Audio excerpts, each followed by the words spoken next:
In this video, I'm going over question 5 from the November 2016 paper 2 for IB Math SL. It is a probability distribution question. We have a normal distribution, and the mean and standard deviation are given. So this is where we use on our calculator either inverse normal or normal CDF. We never use normal PDF.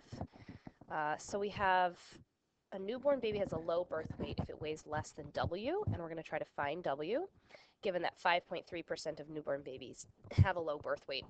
So if we sketch a normal distribution, which I think we should always do once we're told something is normally distributed, the mean is given. We can label that right in the middle. The standard deviation we don't really need to label.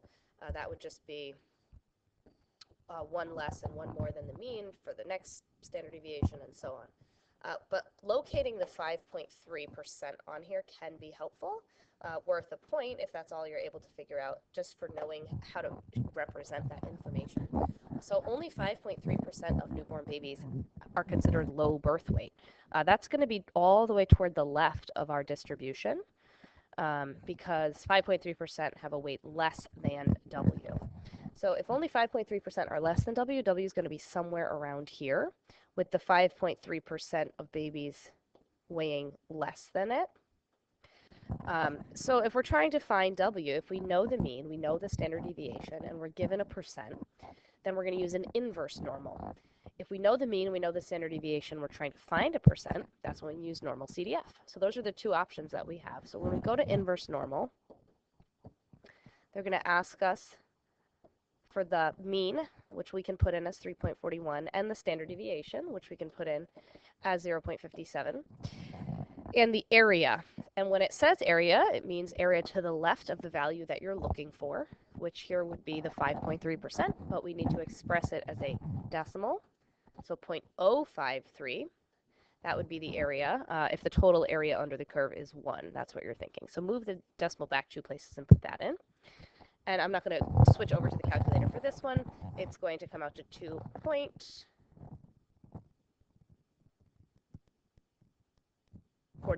There we go. Kilograms. Okay, so that's worth 3 points there. Then almost nobody gets the points from this second part of this question. A newborn baby has a low birth weight. So this is conditional probability, and almost nobody notices. This is like, given that a baby, this is a known fact. A newborn baby has been born, and that baby has low birth weight. So given that fact, then find the probability that that baby weighs at least 2.15. It's not saying the probability that any given baby weighs at least 2.15. They're saying, knowing that the baby is born with low birth weight, what's the probability that they weigh at least 2.15? So really, we're trying to figure out the probability that they weigh between 2.15 and 2.49, knowing that they weigh less than 2.49. So if we're going to write this maybe symbolically first, what we're looking for in part B, switch back to blue, is the probability that the baby's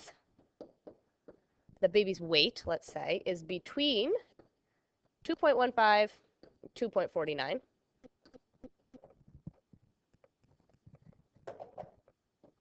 That one should not have had an equal sign.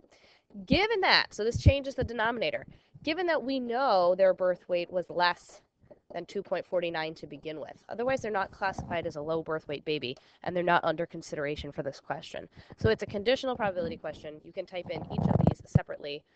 Well, the denominator we actually already know, because we were given that in the question, that only 5.3% of babies are this low birth weight. So out of that 5.3%, the probability that they would be between 2.15, 2.49. So that I would type into the calculator with the boundaries 2.15 and 2.49. Comes out to this, and then you can calculate the probability. So they're saying out of the babies that are born low birth weight, 74.5% of them, that's what the 0.745 means, 74.5% of them are going to be more than 2.15 kilograms. So most of them. That's that.